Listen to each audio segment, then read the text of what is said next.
Me da mucho gusto recibirlos. Muy buenas tardes a nombre de la Secretaría de Cultura, de la dirección que precisamente tiene a su cargo la doctora Carla Robles, que es la de fomento a la lectura y ¿cómo le llamamos? Edición. Este, eh, pues ella está a cargo de ese enorme programa de La Rumorosa, que ha producido ya alrededor de 20 libros y llegaron ya 25, 5 más o 4 o 5 más y vamos probablemente a salir con unos 60 libros editados. Bien, hoy tenemos el gusto de presentar ante ustedes al doctor Josué Beltrán Cortés, que como ustedes saben es el coordinador del Archivo Histórico de la ciudad de Tijuana, una institución que ha ido de menos a más cada vez y sus directivos le han impreso un impulso muy grande, incluyendo desde luego al último, que es el propio Josué Beltrán. Josué Beltrán es licenciado en Historia, tengo entendido, por la Universidad Autónoma de Baja California, si no me equivoco.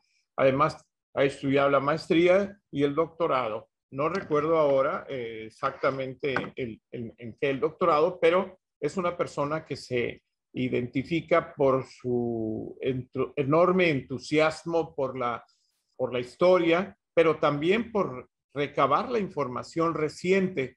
Y esto es muy importante porque agrega a su categoría de historiador el de fedatario o cronista de la actualidad y de la realidad que estamos viviendo ahora.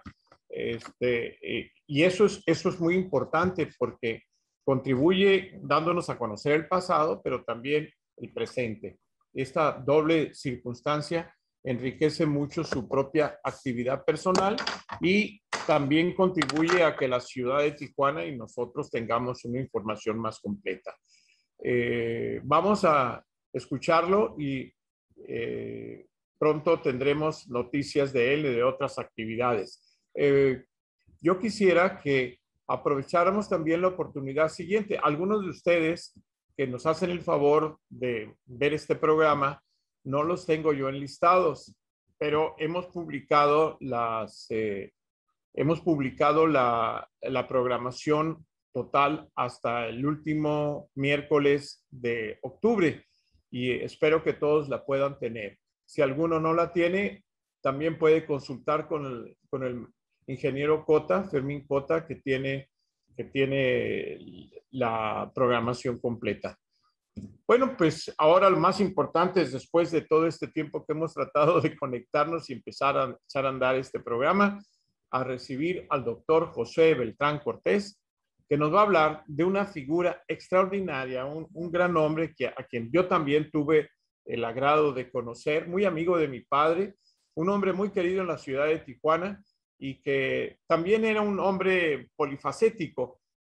Fue policía, fue bombero, fue un agente de contraespionaje, que esto es también muy importante, como él mismo lo escribe en uno de sus libros, Frontera Norte. Escribió otros libros, creo que uno de ellos se llama Las 8 me mataron. Y bueno, eso ya lo va a decir el doctor Josué. Yo lo voy a dejar a él y con la venia de nuestra conductora y directora Carla Robles y la venia de todos ustedes, a quien doy la más cordial bienvenida y agradezco su presencia. Está con ustedes doctor Josué Beltrán Cortés. Muchísimas gracias, maestro, por la presentación. Pierda cuidado por el tema de los grados. De pronto funcionan o no como títulos nobiliarios y además pues, estamos entre amigos, así es de que no se preocupe. Ahora sí que por mera... Seguramente estuve en alguna reunión con otro tipo de naturaleza y ahí se quedó en la presentación el DR, pero no se preocupen, al contrario. Yo encantado de la vida de estar con ustedes, con o sin grados. Para mí es un honor, porque vaya, me ha presentado usted como historiador, sin embargo, estoy entre personas a las cuales el oficio de historiar pues no le es nada ajeno. Así es de que vaya, usted mismo es el cronista de la ciudad y de pronto pues ese nombramiento, ese título sí intimida. Así es de que muchísimas gracias por su amable presentación. Y vaya, me voy a permitir compartir pantalla sobre todas las cosas, como se dice vulgar y coloquialmente, para no agarrar monte con lo que quiero decir con ustedes, porque vaya que nos pasa y me refiero a mi persona, me pasa con mucha facilidad el querer llegar a un punto y de pronto no lograrlo, porque de pronto sí hay muchas cosas que decir, particularmente alrededor de personajes como lo fue don Joaquín Aguilar Robles Román, perdón. Si bien en la agenda, en el calendario que nos compartieron, dice el detective internacional, bueno, sí, se trata de la presentación de una persona, de un personaje, pero decidí casi de último momento agregarle al detective internacional la personificación del eco de la modernidad mexicana. Por supuesto, las fechas que ahí podemos leer en el título de la presentación, 1897, 1991, corresponden a la vida, ¿no? Al nacimiento y eventual muerte de don Joaquín Aguilar Robles Román. Sin embargo, la exposición va a abordar particularmente los años 30, 40, que es donde se define no su perfil profesional, pero sí su ideario, sí su mentalidad, que yo estimo que obedece a eso, al de la modernidad mexicana, que vaya, durante mucho tiempo la hemos afincado en el periodo revolucionario, sin embargo pertenece más bien a la época de la República restaurada y sobre todo a la época porfírica, por no decir al porfiriato o al porfirismo. Esa discusión se la dejamos a don Daniel Cosío Villegas, a la historiografía que produjo don Daniel. Pero vaya, por supuesto, don Joaquín nació en el año de 1897 y esto que comento, bueno, por lo menos ya tenía 30 años en boga, la cuestión de la restauración de la República, la institucionalización del liberalismo en México, pero también en el mundo.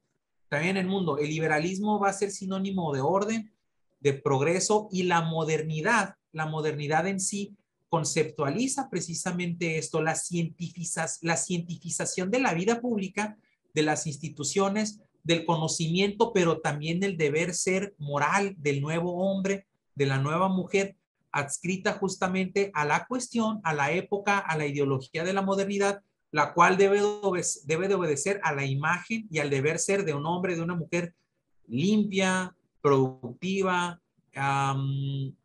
apartado de todo vicio, porque tiene que obedecer, repito, insisto, a los ideales de orden y de progreso que, bueno, pues nos legó esto llamado modernidad, cuyos antecedentes, bueno, pues por lo menos podemos rastrear hasta la época de la Ilustración, a la Revolución Francesa, a la Revolución de Independencia estadounidense, y en México algunos les gusta pensar que fue durante la independencia, pero no, es más bien en la época de la restauración de la República. Y bueno, lo digo únicamente de manera contextual para empezar a explicar por qué quiero argumentar, por qué quiero exponer que Joaquín Aguilar Robles, conocido también como el detective internacional, es una personificación de eso que estoy tratando de denominar como el eco de la modernidad mexicana.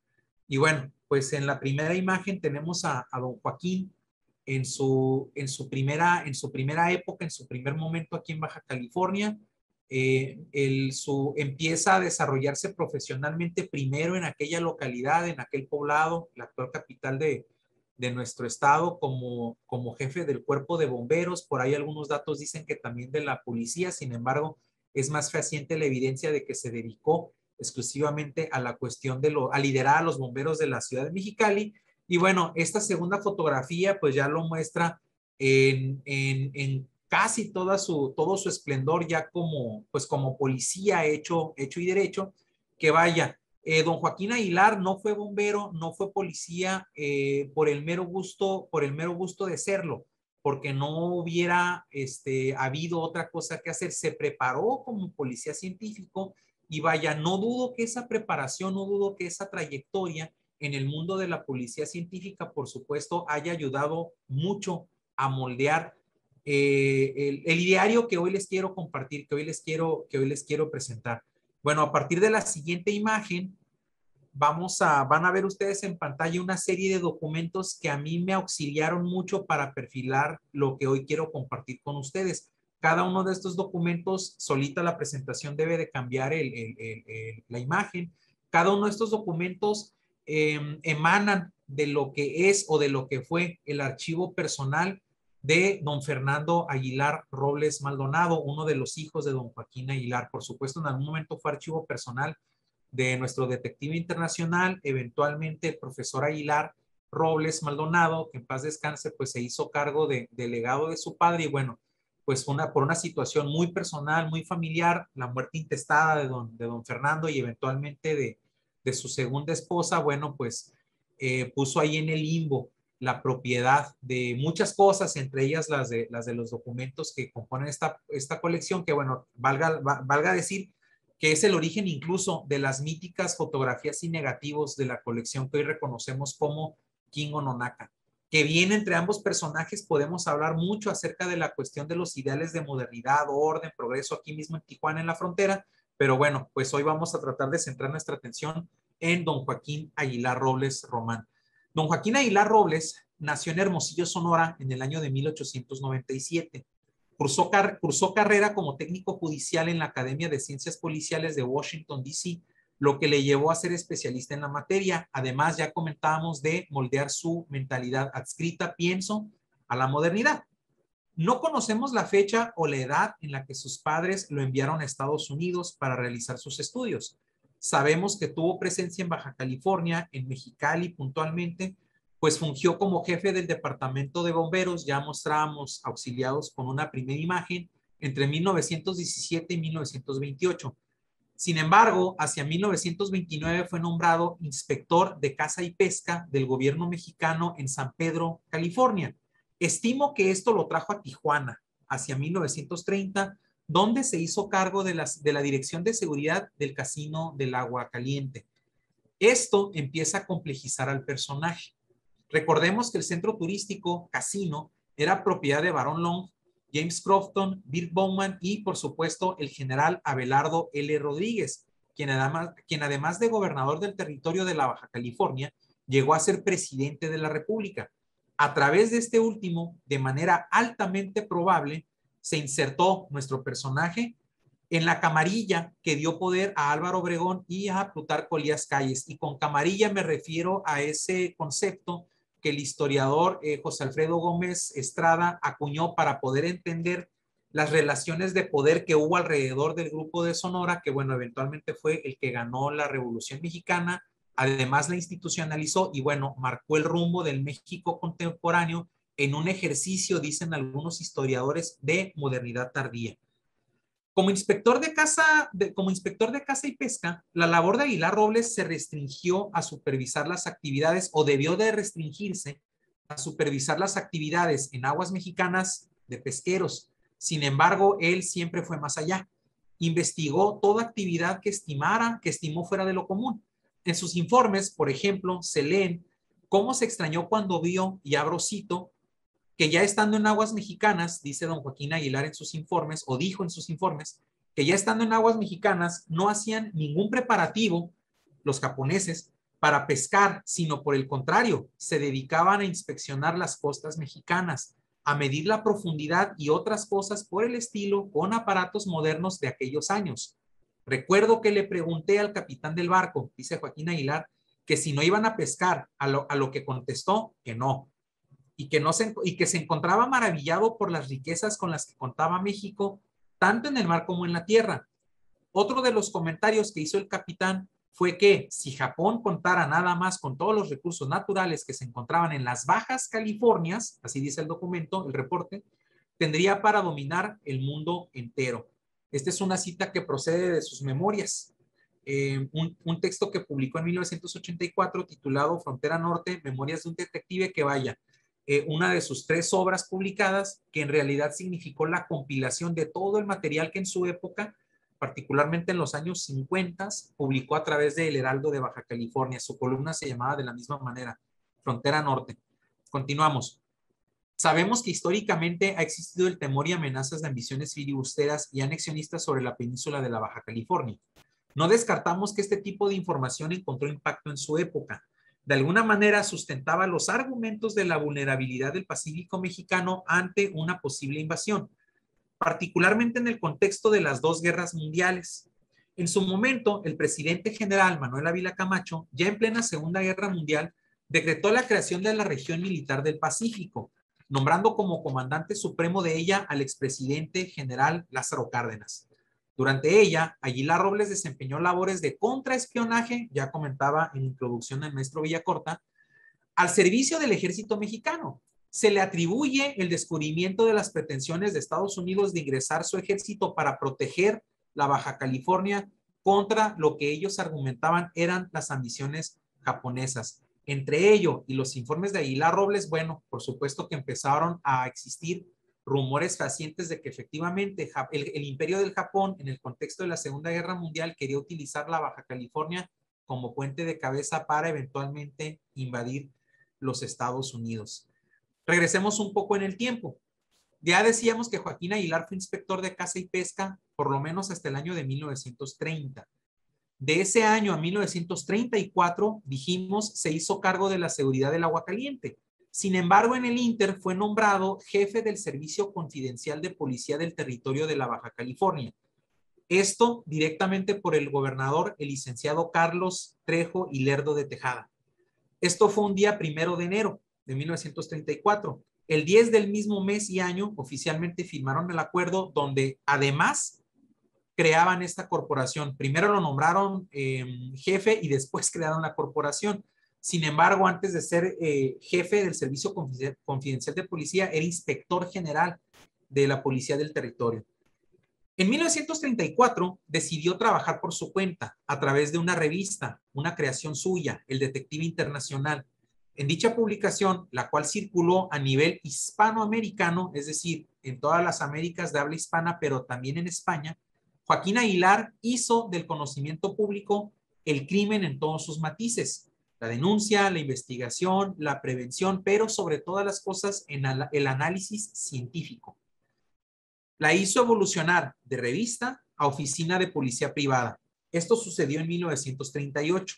Además, fue reconocido por la Secretaría de Gobernación. Así, a través de su oficina, de alguna manera, empezó a reportar a lo que se conocía como, valga la redundancia, Oficina de Información Política y Social de la Secretaría de Gobernación. Hay evidencia, o hemos encontrado evidencia, de una amistad muy cercana con Adolfo de la Huerta, otro de los exponentes de la camarilla del Grupo Sonora, en su momento liderado por Álvaro Obregón y eventualmente sabemos por Plutarco Elías Calles, sobre todo durante la época del llamado Maximato. Amistad que le pudo valer para lograr su oficina de policía privada. En una carta entre ambos, o en cartas entre ambos, mejor dicho, fechadas en el contexto del 30 de mayo de 1938, leemos lo siguiente. Hace aproximadamente un mes que tuve el gusto de pasar a saludar a usted a su casa y recuerdo que le platiqué algo relacionado con mi proyecto de fundar en este territorio, en la Baja California, un bufete de policía privada de carácter internacional.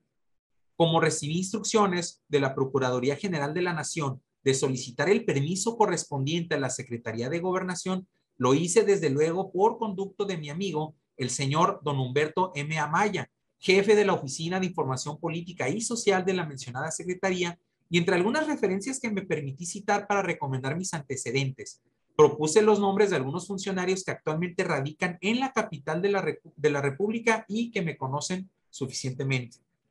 Continuó Aguilar diciendo, abusando de su bondad y para apresurar las gestiones, que a este respecto desearía solicitar de usted una recomendación para que el señor licenciado García Telles, titular de la Secretaría de Gobernación, con objeto de establecerme en cuanto sea posible, en la seguridad de que mis conocimientos en el ramo de la policía científica, por supuesto, serían de una utilidad muy aprovechable para nuestro gobierno en esta frontera donde he radicado por los últimos 20 años, siendo mi ideología de filiación estrictamente pro gobierno constituido. Cierro la cita. Aguilar Robles aquí deja ver muchos elementos que son sujetos o que pueden ser sujetos de análisis, particularmente el momento del texto donde declara su filiación ideológica, la cual sintetizó al paso de los años en su mantra personal que decía que, cito, cuando se pierde el sentido del orden, se pierde todo. Aquí los ecos de la modernidad mexicana, aquello que traté de compartir con ustedes al principio, la cual, decíamos, no se restringe a la revolución institucional, sino a la era porfírica. Joaquín Aguilar obtuvo respuesta. En otra misiva expone, el propio señor ministro acordó de conformidad mi proyecto y dice que ya usted tiene a su cargo la expedición del permiso correspondiente. Y esto es una comunicación entre él y ahora el licenciado Humberto M. Amaya, jefe de la Oficina de Información Política y Social, ya decíamos, de la Secretaría de Gobernación de aquella época. En consecuencia, el detective internacional se convirtió en oficina de policía privada. Ante esto y por las obligaciones contraídas, Joaquín Aguilar Robles declaró formalmente a través de un memorándum dirigido a Eucario Guerrero, jefe del Departamento de Gobierno de la Secretaría de Gobernación, los compromisos de su oficina, los cuales se enlistan en el siguiente documento. Dice: el objeto del establecimiento de esta oficina será para cooperar con el gobierno en la persecución e investigación de delincuentes, especialmente de carácter internacional en la frontera norte de nuestro país.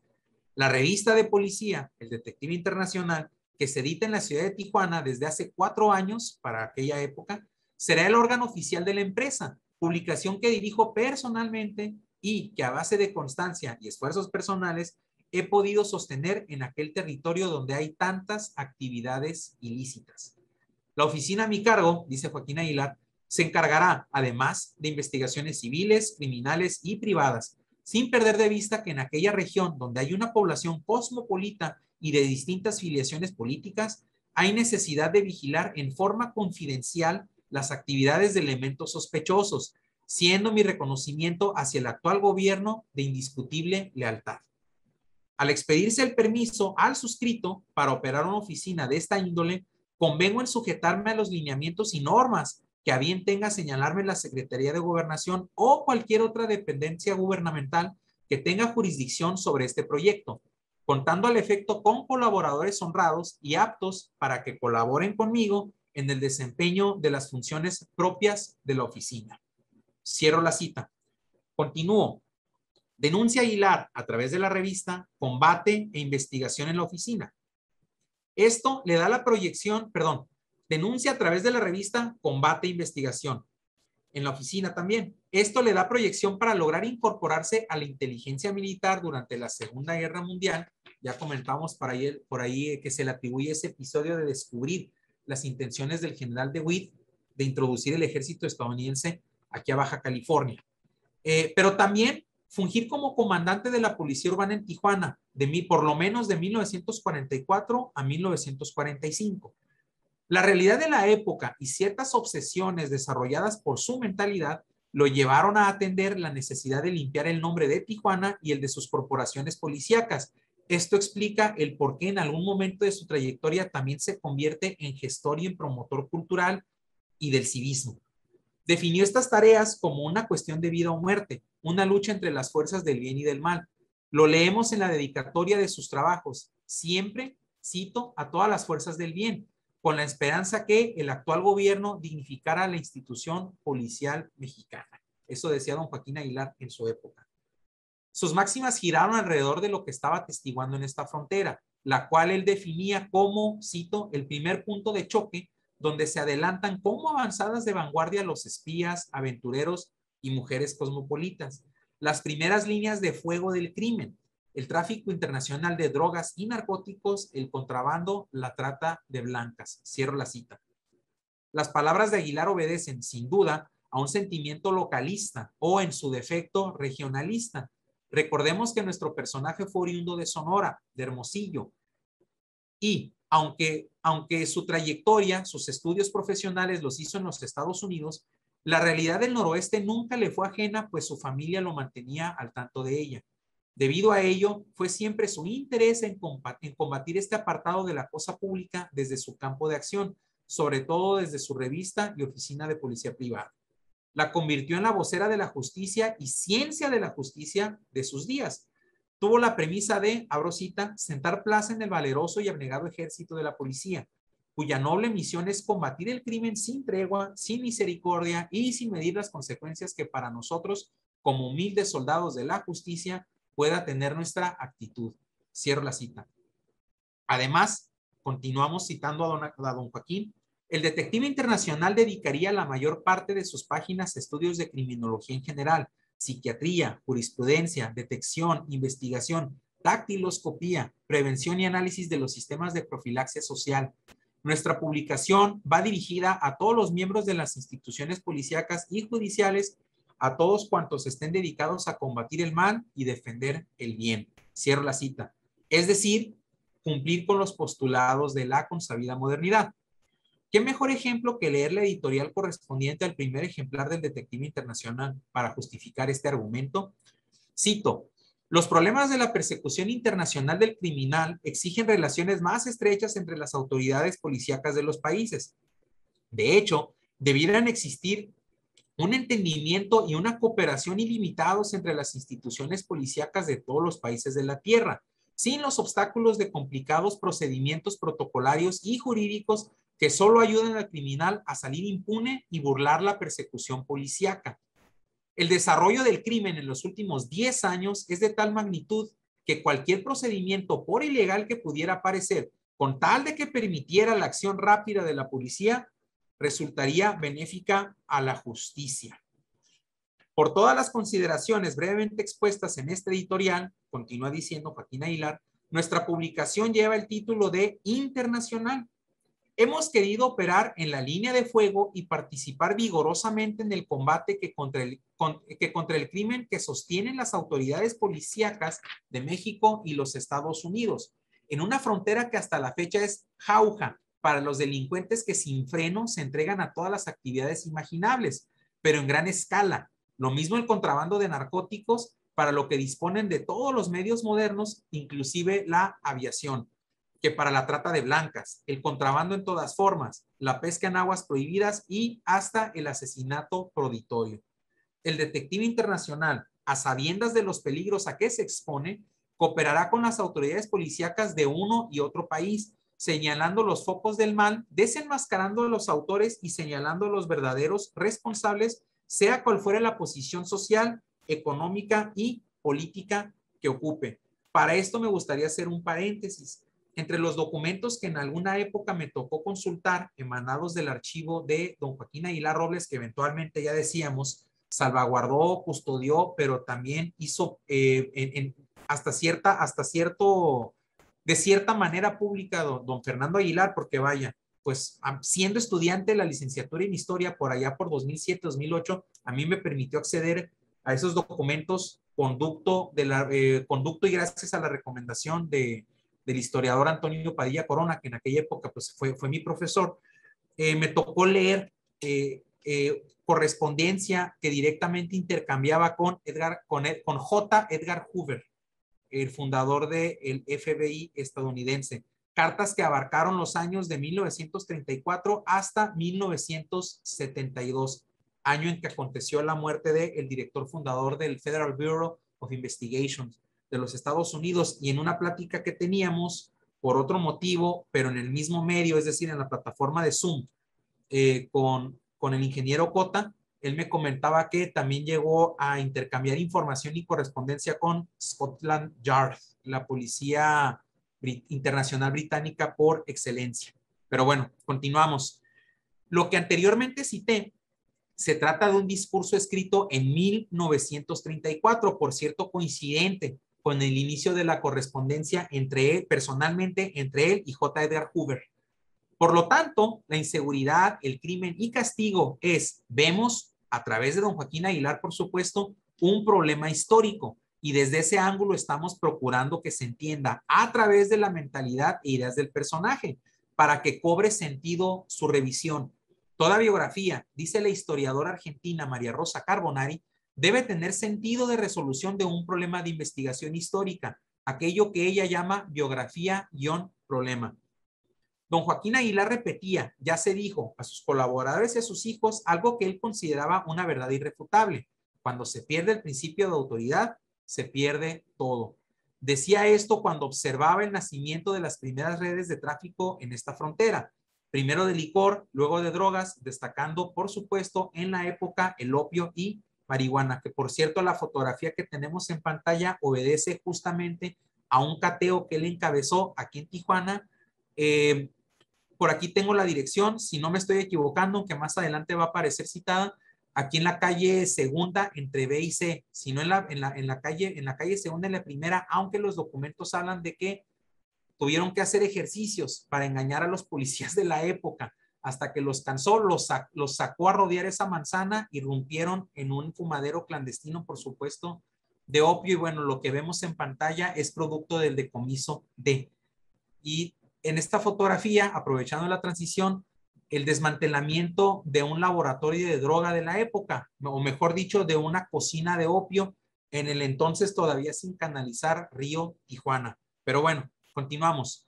Si bien durante los años de 1920 y 1930, las actividades ya mencionadas, todavía no significaban un problema de seguridad pública, ya lo empezaban a hacer, según los informes, en el rubro de la sanidad, volviéndose evidente, y ahora sí, cuestión de seguridad pública en ambos sentidos, seguridad pública y salubridad pública, en el contexto de la Segunda Guerra Mundial. En un reporte sellado como confidencial, con fecha de 13 de julio de 1939, podemos leer las noticias dadas por parte de Gilberto Hernández al químico Arturo Madrid Carrillo, donde menciona que consiguió datos importantes por parte de Joaquín Aguilar, a quien conoció en la oficina del Ministerio Público Federal, licenciado Alemani, y de Leonardo A. Serrano, para dar seguimiento a una investigación sobre tráfico de nervantes en esta frontera. Se comprobaron con un informe de una cárcel en Mexicali, quien les proporcionaría información sobre plantíos de marihuana y amapola. Menciona además la presencia de intereses por parte de altas autoridades. Por ello, quizá la confidencialidad de ese asunto. Tras eso, en un reporte posterior, con fecha de 7 de agosto de 1939, leemos que Gilberto Hernández Ferral, el agente identificado con el número 277, al jefe de la Oficina de Toxicomanías e Higiene Mental, una institución de herencia porfirista, por cierto, también con carácter de confidencial, sobre la partida a San Felipe, acompañados del informante de Mexicali, Antonio Ramos, para buscar los plantíos de marihuana y amapolas, que reporta, cito, se encuentra a 200 millas marítimas al sur. El traslado en aquel momento fue imposible, pues no se pudo tener acceso a ellos por tierra. No hubo transporte marítimo disponible tampoco. Antonio Ramos, comenta la misiva, comenta el reporte, lo hacía en lanchas especiales facilitadas por, dice el reporte, la mafia china del Valle de Mexicali, a quien otorgaba sus servicios. De cualquier manera, la temporada de cosecha hacía un mes que había terminado, así que el cateo en esa ocasión fue infructuoso. Vemos cómo hacia 1939, Joaquín Aguilar estaba ya consolidado como detective e investigador privado.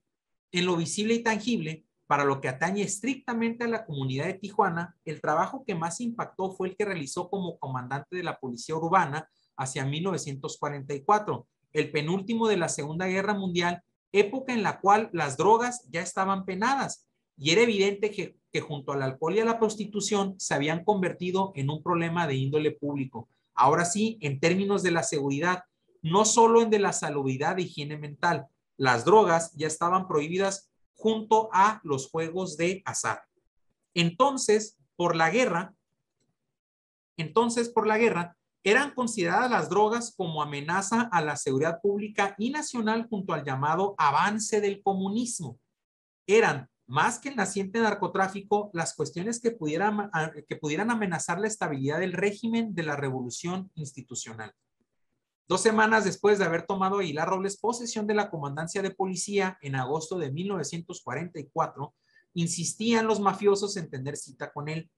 El primero, y aquí estoy citando las memorias de don Joaquín, el primero en lograrlo, dice él en sus memorias, cito, el más conspicuo de la mafia Kuomintang le ofreció dinero para permitir la operación de un casino chino en la calle Primera de Tijuana entre B y C. Aparentó dejarse corromper para obtener información. Tras él, habló con el representante de un grupo contrario. Al enterarse de las actividades de su rival, este le proporcionó datos sobre el funcionamiento de un casino.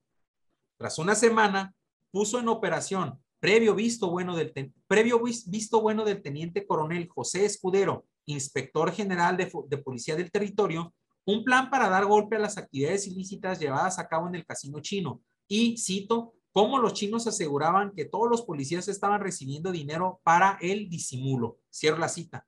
Les engañó a Aguilar Robles diciéndoles que requería la presencia de todo el cuerpo de policía de los 3 turnos en el patio central del gobierno para el pase de revista por parte del gobernador. En lugar de esto, les llevó a rodear la manzana donde se ubicaba el casino, entrando en él y llevando a cabo cateo, requisas y arrestos, entre los cuales fueron enviados a la cárcel 50 chinos, decomisados 100 kilos de opio crudo, armas y más de $50,000 americanos. Por ahí mirábamos los resultados de esto en las imágenes que ya aparecieron en la presentación, pero también los recibos de lo que sigue. El material se confiscó y el dinero se puso a disposición del fisco a través del Banco del Pacífico SADCB. Quedaron, tras el cateo en la cárcel de Tijuana, 26 personas.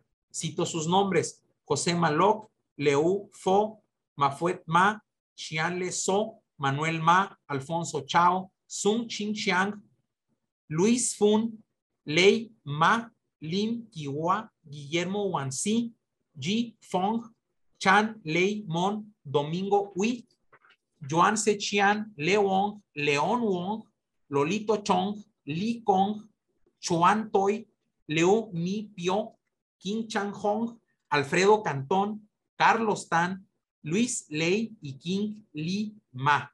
Se hace mención especial de un chino llamado Alejandro Wong, al que tuvieron que perseguirle por darse a la fuga en el instante del cateo, aunque finalmente fue apresado. En el reporte se hace una descripción muy detallada de lo asegurado: naipes, loterías chinas, dados, varios frascos con sustancias diversas, aguardiente, pipas para tabaco, pipas para opio, goma de opio crudo, ceniza de opio, opio cocinado y cantidades de dinero tanto en dólares como en pesos mexicanos. Se da cuenta también de billetes de circulación prohibida por decreto presidencial de 1942, aunque se les describe como dólares, así como de billetes fuera de circulación, uno del estado de Chihuahua y otro de origen alemán. En un recibo del Banco del Pacífico SADCB con fecha 6 de diciembre de 1944 podemos leer lo siguiente: se acusa de recibo por parte del comandante de policía de la ciudad, el gerente de la institución y el licenciado Jorge Villalobos Moreno, secretario de juzgado del distrito, sobre 2 belices, uno de los cuales contiene $9,134.64 más 14,984.50 pesos mexicanos, y el otro contenía simplemente goma de opio.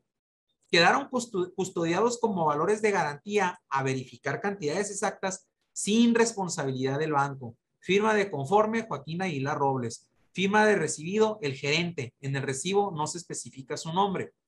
Que por cierto, este hecho le dio fama de incorruptible a Joaquín Aguilar Robles y le hizo valer el apodo de el Elliot Ness mexicano. Anexo al recibo encontramos un informe de Aguilar Robles entregado al juez de distrito en el territorio, cito, sobre la distribución de las cantidades recogidas en los cateos verificados en las ciudades de Tijuana y Ensenada. Presenta fecha del 22 de diciembre de 1944, donde dice: se le informa y aclara al juez que el resultado del cateo a una casa con domicilio en la calle Segunda, número 229 en Tijuana, se confiscaron las cantidades de $884 estadounidenses y 564 pesos mexicanos. Lo desglosado en el recibo del banco obedece a un estimado, por lo tanto en él se reportan de más $1,088 con 30 centavos y 8,712 pesos mexicanos. Queda sentado que el dinero se encuentra a disposición del fiscal federal hasta que se ponga a disposición de algún juez. Continuamos. La determinación de Aguilar de combatir el naciente crimen organizado en Tijuana, además de su incorruptibilidad, quizá a cualquier otro se hubiera embolsado esas sendas cantidades de dinero, fue lo que incomodó a algunas de las, cito, altas autoridades corruptas, según él mismo lo declaró, y para detrimento de la ciudad. Esto eventualmente lo separó de su cargo. Aguilar golpeó a las mafias chinas, cateando casinos y al crimen organizado en general, acabando con laboratorios de drogas, los cuales comúnmente se encontraban en el entonces sin canalizar río Tijuana. Por eso la fotografía de una suerte de casa de adobe donde se descubrió una cocina de opio. A esto hay que sumar el tema de la trata de blancas, el cual, ante ojos de la sociedad, era una situación alarmante, descarada, dijo Joaquín Aguilar, por citar los medios de la época que él ya utilizaba para expresar sus ideas. Aguilar lo dijo de alguna manera, ya comentamos, en su columna Frontera Norte, un 2 de septiembre de 1975, a través del Heraldo de Baja California, publicó, cito, tuvo que llegar el momento en que las familias honorables se organizaron para pedir al gobernador Rico que se buscara la manera de poner el remedio porque era ya imposible soportar esta situación inquietante. Había veces en que los hogares decentes eran allanados por los ebrios tratando de buscar mujeres y hubo ocasiones en que iba a haber tragedias. Continúa Aguilar recordando que fue entonces cuando el gobernador reunió a sus más cercanos colaboradores y se acordó buscar un lugar en donde asilar a todas las mujeres de mala nota para estar controladas por la policía. Pero como había que obrar de inmediato mientras se localizaba el sitio adecuado, se convino en que se acondicionara para ello el Hotel San Diego. El gerente del Hotel San Diego, Antonio López Lozada, tuvo un arreglo con el gobernador en el sentido de que fueran alojadas las sexoservidoras en la hospedería mientras se establecía la zona roja de aquella época. Si bien las memorias de Joaquín Aguilar estas memorias fueron publicadas en 1975, si no me equivoco, el contexto de esto fue entre 1945 y 1955. Pero bueno, continuamos. Sin embargo, el artículo 207 del Código Penal establecía en la época específicamente que está prohibido el funcionamiento de prostíbulos y son penalmente responsables las autoridades que lo permiten. La zona roja empezó a operar en todo su apogeo, quizás se refiere a los kilómetros de aquella época, y el Hotel San Diego, con las prostitutas alojadas en él, se convirtió de facto en un burdel, regenteado por su gerente, señalado por él, por Joaquín Aguilar, como el Tony López. Por órdenes del inspector general de policía, licenciado Fontes Buelna, la Policía Municipal de Tijuana no podía tener acceso al lugar, según él, por instrucciones del general Rico, gobernador del territorio en ese momento. Solo los agentes a las órdenes del propio Fontes tendrían acceso al lugar.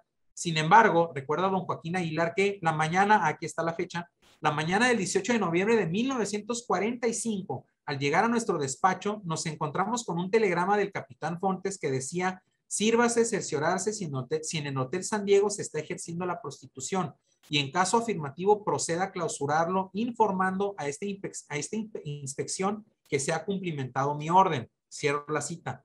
Consultaron el comandante de la policía de Tijuana, Joaquín Aguilar, y su secretario con el inspector Fontes telefónicamente, dado que estaba en contraposición con las instrucciones verbales que se le habían transmitido, ante lo cual dijo que esa orden era tan solo un trámite, que debía ignorar el telegrama, pues así lo había ordenado el gobernador. Ante eso, dijo Aguilar que su obligación era la de haber procedido a clausurar el feudo del Tony López sin andar haciendo consultas telefónicas. Debido a la omisión por la consulta de la orden, tanto Aguilar como su secretario fueron cesados de su cargo. Y bueno, continuó. Creo que aquí me estoy brincando creo que aquí me estoy citando una parte, pero bueno, continuamos citando. Sí, aquí está. Me voy a regresar un poco. Debido a la omisión por la consulta de la orden, tanto Aguilar como su secretario, cito a Aguilar. Una mañana, todavía de 1945, a temprana hora, se nos citó urgentemente a la comandancia. Al penetrar en nuestro despacho, nos sorprendió la presencia del capitán Fontes, quien estaba acompañado del delegado Silverio I. Romero, y sin explicaciones alguna, se nos comunicó el cese verbalmente, entregando la comandancia Aguilar al subcomandante Luis Argüello. Antonio López Lozada pidió hablarnos en privado antes de ser enviado a la cárcel, diciendo que Fontes y sus agentes habían clausurado su hotel esa madrugada y le habían detenido. Le tendieron una trampa y usted cayó en ella, comandante, nos dijo el Tony, y cito la cita de Aguilar. López salió en libertad, se dio a la tarea de contar que iría a Mexicali a decir al gobernador que el inspector Fontes lo había traicionado, cito, porque le estaba entregando grandes cantidades de dinero a cambio de que permitiera operar su negocio, es decir, el Hotel San Diego convertido en prostíbulo. López no pudo hablar con el gobernador. El 4 de diciembre, también de 1945, llegó a Tijuana la noticia de que el cabo Saúl Taquichín Lara, ayudante del inspector Fontes, había dado muerte a balazos en una cantina a López, gerente del Hotel San Diego. Cierro la cita. El asesinato de López y el cese de Aguilar Robles al frente de la comandancia de la Policía Urbana de Tijuana Quitó todo freno a la complicidad de la autoridad con los promotores de cantinas, garitos, fumadores de opio, tráfico de enervantes y lenocinio. A partir de entonces, Tijuana sería reconocida ya inexcusablemente como la tierra del vicio y del pecado. De alguna manera ya era calificada así, pero la guerra, el contexto de la Segunda Guerra Mundial, por supuesto, y el visto bueno de la autoridad hicieron proliferar como nunca antes las actividades referidas. En otra de sus crónicas para el Heraldo de Baja California, también en su columna Frontera Norte, con fecha del 31 de agosto de 1976, Aguilar retrata lo antes mencionado. Cito, 1947. Estábamos viviendo el viacrucis de la posguerra. Las calles de Tijuana eran invadidas por centenares de soldados y marineros borrachos que venían a dar rienda suelta al libertinaje y la concupiscencia después de haber sido licenciados de las Fuerzas Armadas al terminar la conflagración bélica.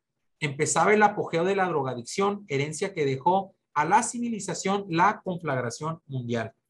Y el imperio de las drogas puede más que el de las armas. Aquí en Tijuana pudimos constatarlo y no fueron pocos los asesinatos, atracos y secuestros causados por el tráfico y posesión de enervantes que originaron el inicio del contrabando y ventas del más detestable de todos los negocios ilícitos. Tijuana había sido escogida ya entonces por los zampones internacionales como trampolín para el centro de distribución del maléfico producto que procede del Oriente y Europa. Se concentraba en esta frontera para introducirse en el contrabando en el vecino país. El opio, con sus derivados, la morfina y la heroína y la cocaína del Perú, eran los enervantes que se contrabandeaban a Norteamérica, pero después se encontró que el más lucrativo negocio era la venta de la marihuana. Y como nota al pie, comento que estas impresiones incluso las compartió en una obra con carácter de novela histórica titulada La Guerra del Opio. Continuamos. Aquí los ecos de la modernidad mexicana en la persona y mentalidad de Joaquín Aguilar Robles Román, expuesta a través de su labor policíaca, la cual estimo obedeció a un sentido localista y regionalista, ya lo comentábamos, pero también de reivindicación de la moral e imagen de Tijuana en un sentido de leyenda negra contra leyenda blanca. No solo se restringió a lo que puede ser considerado como un buen e incorruptible policía, desarrolló en su persona las facetas de escritor, cronista, activista y promotor cultural y la de masón, dentro de la cual alcanzó el grado de gran maestre. Concluyo, para ratificar lo dicho, con el siguiente reclamo, testimonio de Aguilar Robles a través también de su espacio Frontera Norte en el Heraldo de Baja California, con fecha de 20 de julio de 1955. Cito, dice Joaquín Aguilar, ya tenemos mendigos pidiendo limosnas en las calles. Ya está Tijuana y Mexicali inundada por paqueros y timadores que trabajan a la alta escuela, carterista de los más hábiles. No hay un día en que no acontezca un robo, un asalto, una birlada de cartera a un transeúnte, un timo, y con frecuencia vemos en las páginas de los periódicos la noticia del asesinato proditorio, del contrabando de drogas, de la hazaña del pistolero a sueldo. Pregunta don Joaquín Aguilar, ¿podrá ponerse un dique al alarmante aumento de la delincuencia en la Baja California?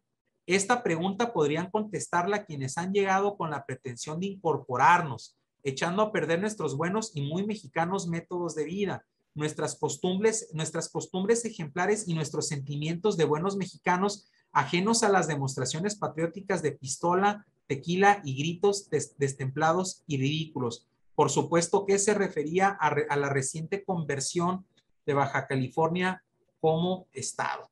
Pero bueno, por mi parte sería todo. Muchísimas gracias por su atención y por supuesto dispuesto a intercambiar con ustedes algunas impresiones. Muchas gracias.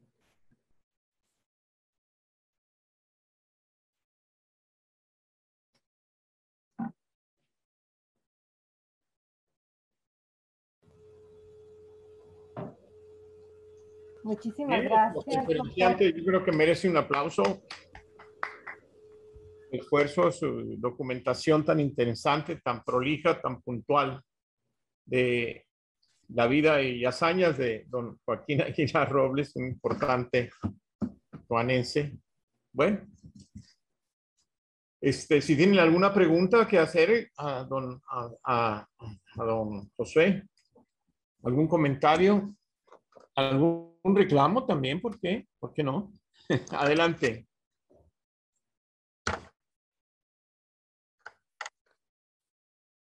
Sí, quien guste hacerlo, abra su micrófono y adelante. Gracias. Gracias, buenas tardes.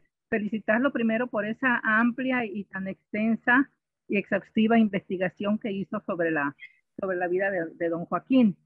Tengo una duda. Mencionó a don Fernando Aguilar o Robles Aguilar Maldonado. Él no alcancé a escuchar si dijo que era su hijo o su hermano.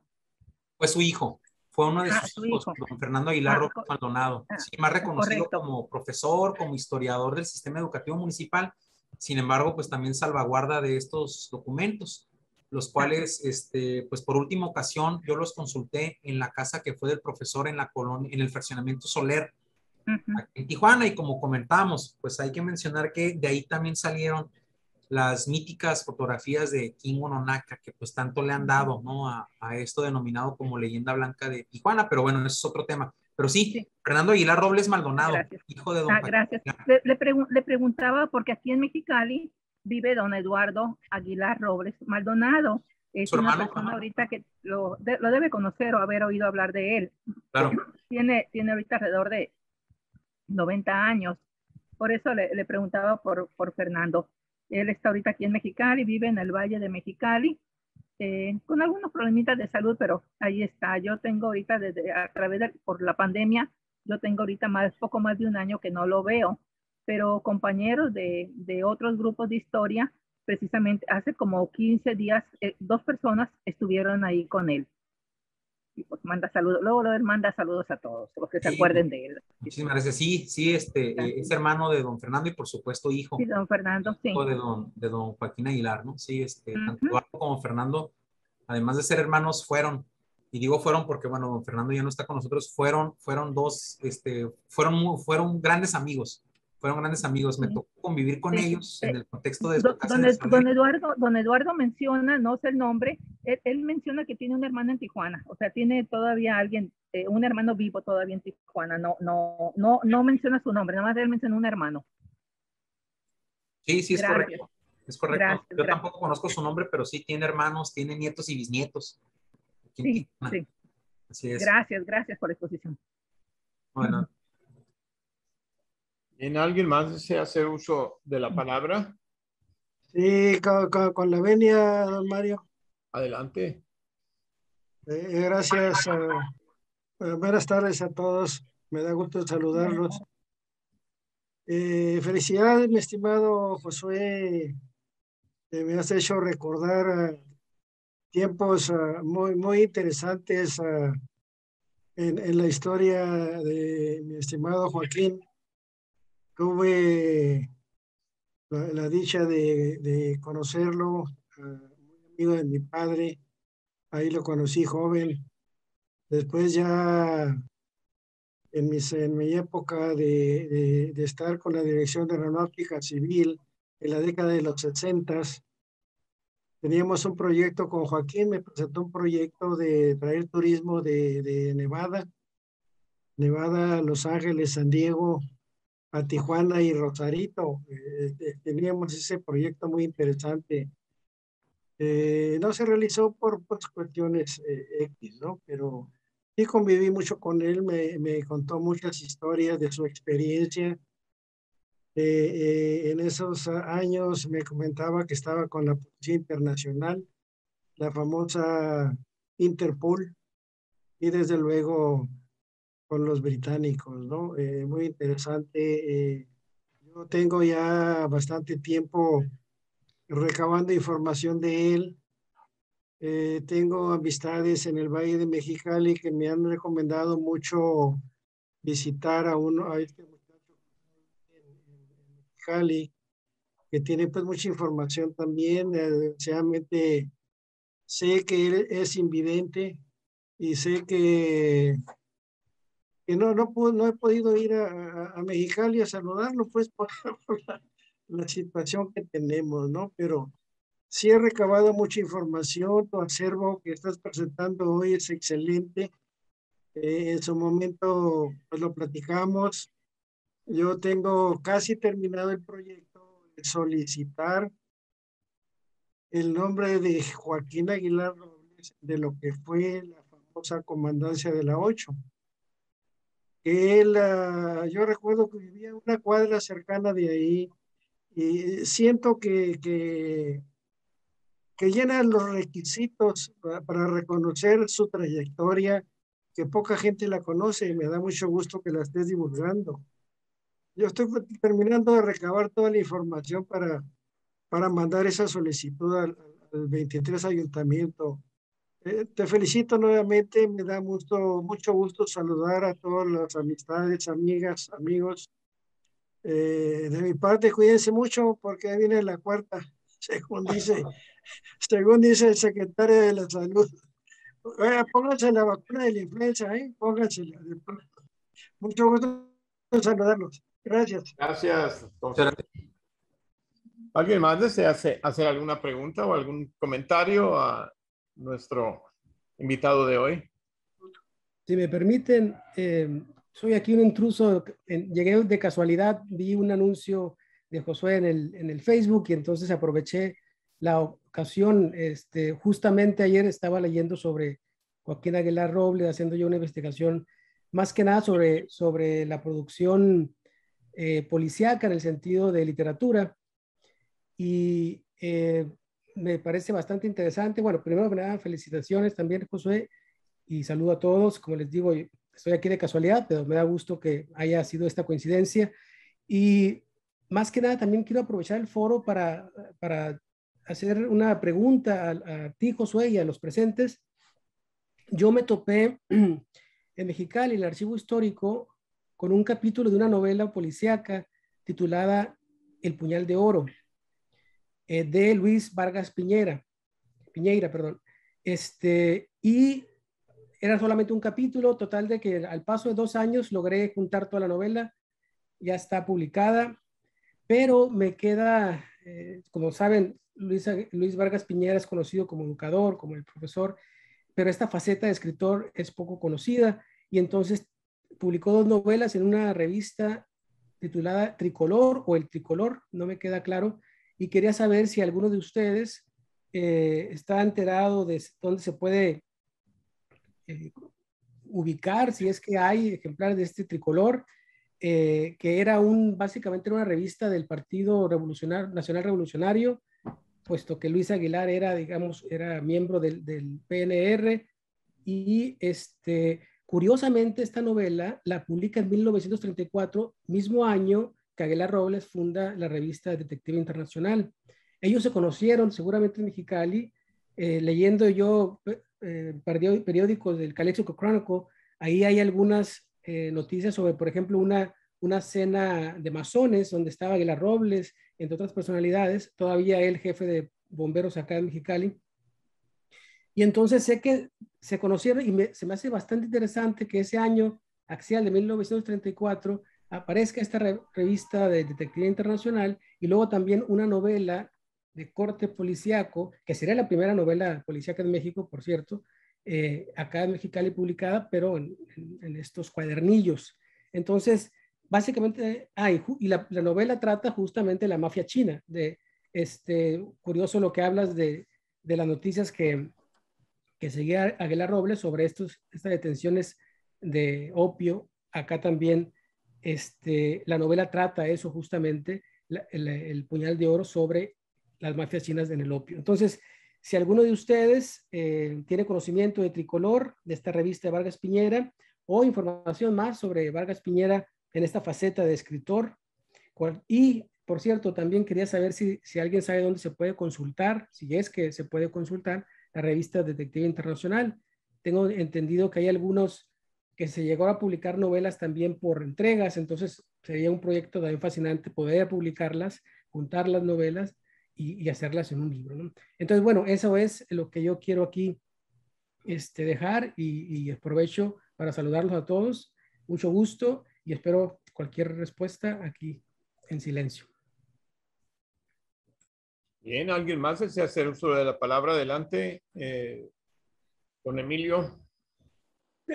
Pues muy buenas tardes nuevamente, amigos. Josué, pues muchas felicidades por este gran ejemplo de este personaje. Y vaya, pues, quede precisamente como ejemplo para todas aquellas personas, policías, que ejercen este oficio tan delicado. De veras, pocos en la actualidad tienen ese sentido, ese amor precisamente por sus semejantes, por lo que está sucediendo ahorita. Ojalá esto, quien lo haya visto, tome algo de lo bueno que nos acabas de dar a conocer. Josué, te felicito por ese rescate y pues yo recuerdo los grandes policías de Tecate, como muchos policías muy buenos. Lamentablemente los tiempos han pasado, son otros, y es lo que lamentamos, yo creo, a nivel nacional y si no a nivel mundial. Nosotros tenemos la esperanza como ciudadanos que todo esto mejore. Cada día vemos que se aleja ese amor, ese servicio hacia nuestros semejantes. Hoy lo vimos y todos los días lo vemos. Por eso, de veras, te felicito por el tema que tocaste y ojalá alguien vaya, algún tecatense, alguna autoridad lo haya visto. Precisamente el ser humano, sí es cierto, se labra su propio destino y deja huella, pero ya de aquel, ¿cómo desea que lo recuerden? Y yo creo que hoy recordaron un personaje que, bueno, yo de hecho no lo conocía. Te felicito por esa aportación y muchas gracias. Y pues que pasen una buena tarde todos mis amigos ahí presentes. Gracias. Me gustaría comentar algo a propósito de lo que decía José Salvador Ruiz. Bueno, pues gracias por el comentario. Yo no tenía conocimiento de la novela y del autor que acabas de mencionar. Sin embargo, sí me hace clic, porque vaya, pues es sintomático de la época, ¿no? Es la época de proliferación de los fascismos, de la institucionalización de las derechas, y bueno, pues también eso explica en buena medida el clima y el pensamiento de hombres, ¿no? Como Joaquín Aguilar Robles, porque, cierto, fue un buen policía incorruptible, pero pues hay bastantes trazas, ¿no? Bastantes indicios de que pues, era un hombre de derecha, ¿no? Era un hombre conservador y bueno, pues una ideología muy, muy adscrita a la cuestión de la modernidad, que pues tiene su origen institucional en el siglo XIX, pero vaya, su origen histórico en el siglo XVIII, si no es que un poco más atrás, ¿no? Pero bueno, hay un escritor sinaloense, Hilario Peña, si no me estoy equivocando, iba a decir Hilario Castillo, pero no, Hilario Castillo es un historiador de Tijuana. Hilario Peña, lo encuentras en Facebook, lo encuentras ahí entre mis contactos. Él hace novela policíaca y quizá él te pueda ofrecer mejores nortes de los que yo te estoy dando sobre el autor que tú estás buscando. Pero vaya, el detective internacional lo tenemos aquí íntegro en el Archivo Histórico de Tijuana, lo tenemos empastado, si no me equivoco, en 3 volúmenes. Yo creía que estaba incompleto, pero no, hubo ahí un lapso, como don Joaquín Aguilar lo patrocinaba por completo de su bolsa y bueno, de la publicidad que lograba vender en la revista, y que por cierto no aceptaba tampoco cualquier publicidad, solamente aquello que no atentara ante las cuestiones morales que él consideraba correctas, ¿no? Esta cuestión del orden y lo que ya compartíamos en la ponencia, en la charla con ustedes. Hay un lapso por ahí que dejó de publicarla y retoma. Yo creía que estaba incompleto por ese hecho, hasta que me di cuenta que al contrario, hay por ahí un par de años que deja de publicar. No recuerdo si justamente entre 1943 y 1945, tengo que revisar bien las fechas, pero en la práctica aquí lo tenemos completísimo, aquí en el Archivo Histórico de Tijuana, y por supuesto que está a disposición del público. Gracias. ¿Alguien más desea hacer uso de la palabra? Mientras alguien se decide, quisiera recordar 2 o 3 cosas de don Joaquín. Como ya lo había dicho, Josué fue jefe de seguridad en el casino de Aguacaliente. Una etapa muy corta. Pero durante el tiempo que estuvo ahí, entre otras cosas, la propia administración creó una escuela primaria que funcionó dentro del casino. Antes de las escuelas oficiales, ahí funcionó una escuela. Ahí estudiaron los hijos de don Joaquín. Creo que la escuela se llamaba Plutarco Elías Calles o algo así. Esto es un detalle curioso. Otro detalle curioso de don Joaquín es que cuando el doctor Aubanel asumió el poder, el doctor Aubanel se autonombró. Este es un detalle curioso que, bueno, no me dejarán mentirle. Se autonombró comandante de la policía y nombró 2 subcomandantes, y uno de los 2 subcomandantes era don Joaquín Aguilar Robles. Aunque a la hora de la hora, el que ejercía las funciones de jefe total, pues era el propio don Joaquín. Pero bueno, nunca he entendido la razón por la cual el doctor Aubanel se hizo esa desconfianza, no sé. Sin embargo, a la hora de la hora, el verdadero comandante fue don Joaquín. Y por otra parte, don Joaquín, ya mayor, cuando fue dirigente liberal, en algunos aspectos era un tanto conservador y en otros era un liberal de pura cepa al estilo decimonónico. Llegó a ser gran dirigente estatal de la masonería en Baja California, donde tenía un respeto muy grande. En una época en que la masonería estaba, pues la masonería tenía prácticamente todos los puestos de la dirección política del Estado, tanto en la gubernatura, los gobernadores eran miembros de la masonería, los presidentes municipales y bueno, en una época en que para ser funcionario tenías que ser las 2 cosas, priista y masón. Pero además de eso, don Joaquín, en esta última etapa de su vida, tuve oportunidad de conocerlo también, fue un protector de las artes, del teatro, de la literatura. Alrededor de él se reunieron algunos jóvenes de entonces, como Saúl García, Josafat García, Ángel García y Humberto Félix Berumen. Creo que el propio Leobardo, alrededor de él se reunieron. Él vivía entonces al final de la calle 8, en la rampa, en una pequeña rampa, una escalera que subía hacia la colonia Independencia, y ahí se reunían con él. También se destacó la personalidad de la señora Maldonado, no me acuerdo cómo se llama ella, pero ella también tuvo una vida muy, muy intensa de actividades de beneficio social, de apoyo a la comunidad. La esposa de don Joaquín, mamá de Fernando. Y de Fernando, bueno, pues con el que tuve amistad directa, Fernando Aguilar Robles Maldonado, hizo la historia del sistema educativo municipal. Lo conocí ahí porque yo también fui maestro del sistema educativo municipal y bueno, nuestro amigo Joaquín Bertón, el hijo de don Joaquín, Fernando, fue muy preocupado por eso. En el año 2007 se publicó en Senderos en el Tiempo un libro con muchos ensayos, uno sobre la historia del sistema educativo municipal, que creo que es la única que existe. Yo quería agregar eso porque, bueno, pues don Joaquín tuvo muchas amistades, una persona muy, muy querida en el ámbito social de la ciudad de Tijuana, particularmente muy amigo de mi padre. No sé si alguien más desea hacer uso de la palabra. Creo que ya dejó de grabar ya terminó la grabación, sin embargo, bueno, estamos aquí. Sigue la grabación abierta por si alguien más quiere participar. Perfecto. Adelante.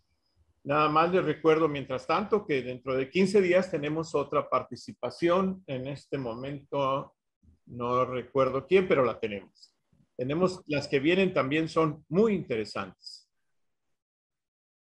¿Alguien más? Si no es así, le daremos las gracias ampliamente a nuestro invitado, el doctor Josué Beltrán, un gran amigo, una gran persona, un gran promotor también también en términos generales de la cultura y de manera en particular por la historia. Y a todos ustedes, personalidades todos y cada uno de mi reconocimiento y respeto, pues les agradezco o les agradecemos a nombre de la Secretaría de Cultura y CBC de Baja California, especialmente de nuestra compañera, la doctora Carla Robles, que es la directora de Fomento a la Lectura y de la Literatura, y en particular a nombre de la Asociación de Cronistas de Ciudades de Baja California, a la cual, se me olvidó decirlo, también pertenece el doctor Josué. Muchas gracias, compañera Carla. Muchas gracias a todos, muy buenas tardes y nos despedimos.